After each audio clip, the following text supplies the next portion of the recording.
Assalamu alaikum, sixth class. Today the date is 14th December 2020 and the day is Monday. So we are going to start our lecture number 6. Students, we were doing exercise of our lesson number 11, snake on a loose, and we were on page number 116. So now let's start with exercise of nouns. Exercise number 3 है underline the nouns in the following. Nouns आपने बताने इनमें, ठीक है। Nouns आपको पता है कि the name of any person place और थिंग इज़ कॉल्ड नाउन, यानी किसी भी चीज़ जगह या शख्स का नाम जो है वो नाउन कहलाता है, ठीक है। तो आपने इनमें से जो आपको सेंटेंसेस दिए हुए हैं आपने अंडरलाइन करने हैं nouns. The elephant rose to its feet, यहाँ पर एलिफेंट नेम है एनिमल का, ठीक है, और फीट जो है वो उसके बॉडी पार्ट का नेम है।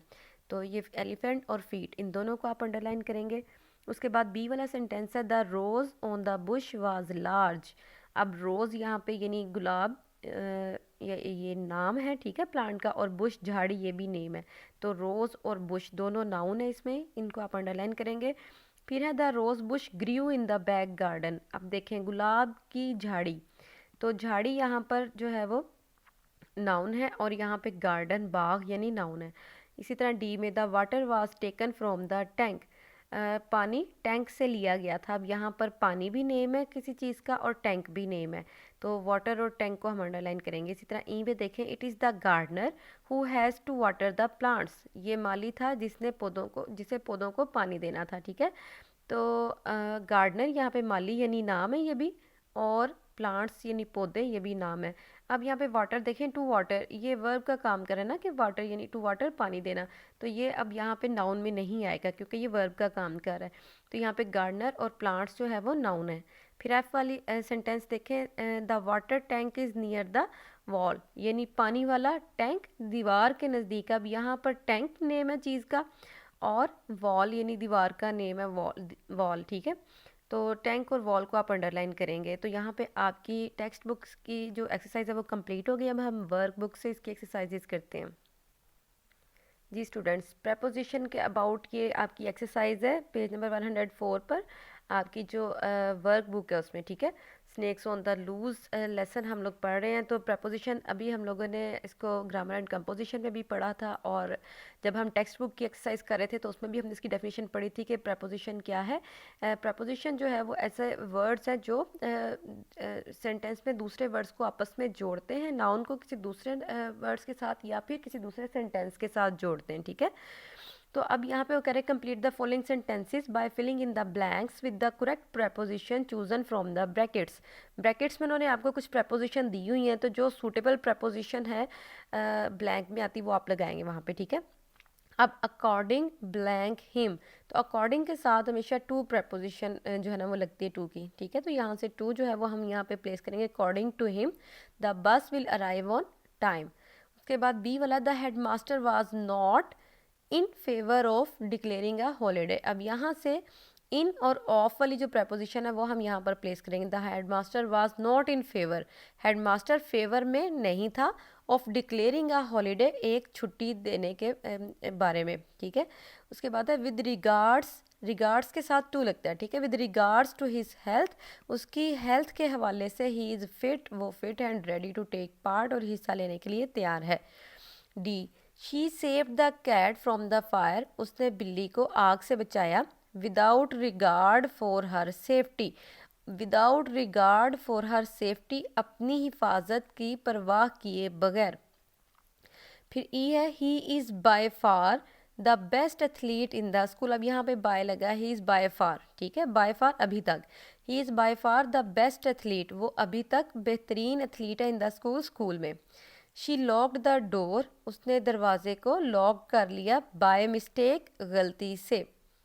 Regardless of what I think, regardless of बावजूद इसके, वट आई थिंक मेरा क्या ख्याल है, वट डू यू थिंक आप क्या सोचते हैं, ठीक है। यहाँ पे रिगार्डलेस के साथ टू आएगा। उसके बाद she is going to sing, वो गाने जा रही है। इंस्टेड ऑफ मी, मेरी बजाय, इंस्टेड ऑफ, यहाँ पे इंस्टेड ऑफ प्रपोजिशनल वर्ड है तो ऑफ लगेगा, ठीक है। दे आर ट्रेवलिंग हेयर, वो सफ़र कर रहे हैं यहाँ, bye means of road, means of, ठीक है, यहाँ पे मीन्स ऑफ प्रपोजिशनल वर्ड बनता है, ठीक है। बाय मीन्स ऑफ रोड, सड़क के रास्ते। एज फॉर मी, मेरे लिए, I will be happy to come to the party, party में आना खुशकुन है या पार्टी में आकर खुशी होगी। अब सेकंड है आपकी complete these phrases with the words from the box. अब ये बॉक्स दिया हुआ है, यहाँ से आपने जो preposition है वो जहाँ भी आपको सूटेबल लगते हैं वर्ड्स के साथ आपने उनको यूज़ करना है। Number A, blank place of, ठीक है, यहाँ से हम इन जो है बॉक्स में से लेंगे इन प्लेस ऑफ, ठीक है, यानी इसकी बजाय। फिर है डिसएडवांटेज, एट अ डिसएडवांटेज, यहाँ पे एट आएगा, ठीक है, डिसएडवांटेज के साथ क्या आएगा, एट। फिर एजेस, फ्रॉम एजेस, यानी कई सालों से, फ्रॉम एजेस। फिर D, a profit, for a profit, ठीक है। और फिर सस्पिशन, अंडर सस्पिशन, ठीक है। उसके बाद no means, by no means, यानी किसी तरह नहीं। तो अंडर सस्पिशन यानी जो चीज़ सस्पिशन के तहत हो, शक के तहत हो। जी, तो क्लास पेज नंबर 105 पर कंप्रीहेंशन का एक पैराग्राफ उन्होंने आपको दिया हुआ है, ठीक है, स्नेक्स के अबाउट जो उन्होंने लिखा हुआ है। इसकी जो एक्सरसाइज है, find words in passage with the same meaning as the following, यानी यहाँ पे उन्होंने जो वर्ड दिए हुए हैं उनसे यानी सेम मीनिंग वाले वर्ड आपने फाइंड आउट करने हैं गिवन पैराग्राफ में से, ठीक है, और सूटेबल ब्लैंक में आपने पुट करने हैं, ठीक है। अब हैपन के लिए यहाँ पे जो वर्ड यूज़ हुआ है वो अक्कर का वर्ड यूज़ हुआ है, ठीक है, अटैक्स अक्कर। हैपन मीन्स होना ना, तो अटैक्स अक्कर यानी अटैक्स हुए।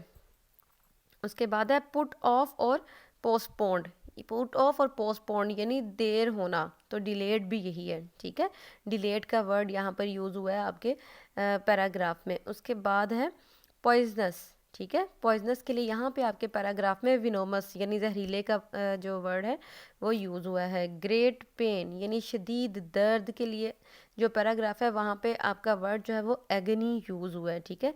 और हार्मफुल के लिए डेंजरस का वर्ड यूज़ हुआ है। वांट ऑफ नॉलेज के लिए इग्नोरेंस का वर्ड यूज़ हुआ है पैराग्राफ में।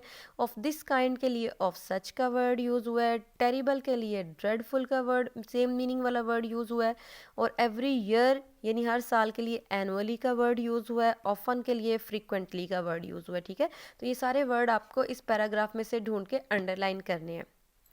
उसके बाद है number 3, the prefix not means, non means not, यानी प्रीफिक्स जो नॉन है उसका मतलब क्या है, नहीं। In front of which word in the following list could we use non to form the negative, यानी नीचे ये कुछ वर्ड्स उन्होंने आपको दिए हुए हैं और वो कह रहे हैं कि बताएं कि किस वर्ड के साथ आप नॉन लगा सकते हैं उसको नेगेटिव बनाने के लिए। तो poisonous, non poisonous, prevention, non prevention. Frequently के साथ नॉन का वर्ड नहीं लगता, ठीक है, तो फ्रीक्वेंटली के साथ इनफ्रीक्वेंटली लगता है, इनका वर्ड लग सकता है, लेकिन उन्होंने बोला है कि नॉन बनाने तो नॉन जिनके साथ लग सकता है, इसलिए फ्रीक्वेंटली के आगे हम कुछ नहीं लिखेंगे। Treatment, non treatment. इसी तरह सस्पेक्ट अनफॉर्चुनेटली, तो इसके साथ भी नॉन नहीं लग सकता। अनऑब्टेनेबल, तो ये पहले ही अन लगा हुआ है, ठीक है, इसको नेगेटिव फॉर्म बनाई हुई है तो नॉन नहीं लगेगा इसके आगे भी। जी स्टूडेंट्स, पेज नंबर 106 पर आपकी जो एक्सरसाइज है, which verb from the box go with the following nouns, यानी किन नाउंस के साथ कौन से वर्ब यूज़ होते हैं, ठीक है। तो ये जो आप उन्होंने आपको बॉक्स दिया हुआ है इसमें डिफरेंट उन्होंने आपको वर्ब दिए हुए हैं जो आपने सूटेबल नाउंस के साथ पुट करने हैं। तो डिजीज़ हमेशा फैलती हैं, ठीक है, डिजीज़ के साथ क्या आएगा, spread. And audience assembles, audience जो है जब वो मुनज़्ज़म होती है तो उसे हम कहते हैं कि ऑडियंस जो है वो असेंबल्स यानी तरतीब देती है अपने आप को। उसके बाद क्राइम, क्राइम हमेशा बढ़ते हैं, क्राइम के लिए इंक्रीजेस का वर्ड यूज़ होता है। फ्रेंडशिप जो बढ़ती है वो ग्रो, ठीक है, फ्रेंडशिप ग्रो करती है आपकी। और अपॉर्चुनिटी अराइज, ठीक है, अपॉर्चुनिटी के लिए जो वर्ब यूज़ होता है वो है अराइजेस। और इंसिडेंट हमेशा अक्कर होते हैं, इंसिडेंट के लिए जो वर्ड यूज़ होता है वो अक्कर्स है, ठीक है। तो ये वर्ड आपने ये बॉक्स से देके इन ब्लैंक्स में फिल करने हैं। जी, उसके बाद reference is fun. Do you know where the following countries are situated, if you don't know look in an atlas, ठीक है। तो इसकी अपने एक्सरसाइज जो है वो क्या करनी है, you will be able to find the countries in the sentences below, the names are hidden. अब वो कह रहे हैं कि आपको कुछ जो सेंटेंसेस नीचे दिए हैं उनमें कंट्रीज़ के नेम छुपे हैं जो आपने फाइंड आउट करने हैं। अब एग्जाम्पल उन्होंने आपको दिए, have you seen an app run, ठीक है। तो यहाँ से जो वर्ड उन्होंने लिया हुआ है वो क्या लिया हुआ है, जो हमें मिला कंट्री नेम पीरू, ठीक है, PERU। जी स्टूडेंट्स, तो पेज नंबर 107 पे आपको कुछ सेंटेंसेस दिए हुए हैं, इनमें से आपने जो नेम छुपे हुए हैं कंट्रीज़ के वो आपने फाइंड आउट करने हैं। ये मैंने आपको हाईलाइट कर दिया है, ठीक है, आप लोगों ने इनको अंडरलाइन करना है। जैसे ये था JAPAN जापान, ठीक है, इसी तरह CHILE, और इसी तरह था ईरान IRAN, और यहाँ से पाकिस्तान फिर जो ई वाला सेंटेंस है वहाँ से मुझे वर्ड मिला नेपाल, ठीक है। उसके बाद जो एफ वाला सेंटेंस था उसमें मिला बांग्लादेश, ठीक है, BANGLADESH। इसी तरह जो जी वाला सेंटेंस था वहाँ से मिला मुझे नॉर्वे, ठीक है, नॉर्वे। उसके बाद एच वाले सेंटेंस से मुझे मिला इंग्लैंड, और आई वाले सेंटेंस से मुझे जो कंट्री नेम मिला वो था कोरिया, और जे वाले सेंटेंस से मिला जर्मनी, और के वाले सेंटेंस से मिला कनाडा, और आई वाले सेंटेंस से मिला फ्रांस, ठीक है। तो ये वर्ड्स आपने इसी तरह अंडरलाइन भी करने हैं, ठीक है। जैसे देखें ये मैंने जापान के स्पेलिंग जहाँ तक बनते थे उनको अंडरलाइन किया और आगे जापान लिखा, आपने भी ऐसे ही करना है। और फिर सेकंड जो था आपका उसको भी आपने ऐसे ही अंडरलाइन करना है, और साथ जो वर्ड बनता है कंट्री नेम वो आपने आगे लिखना है। थर्ड में भी देखें आप, जैसे ये आई आर था, समीर का आई आर और एंड का एन, ठीक है, ईरान। इसी तरह उसमें पाकिस्तान, ठीक है। तो ये सारे वर्ड्स आपने जो कंट्रीज़ के नेम बनते हैं उनको आपने अंडरलाइन करना है, ठीक है, और आगे लिखना भी है। तो आपकी सारी एक्सरसाइज जो वर्क बुक और टेक्स्ट बुक से थी वो इस लेसन की कंप्लीट हो गई हैं। अच्छे से आपने लर्न करनी सारी एक्सरसाइज, रीडिंग आपने इसकी करनी है, वर्ड्स मीनिंग्स अच्छे से लर्न करने हैं। तो आज का लेसन आपका यहीं तक था।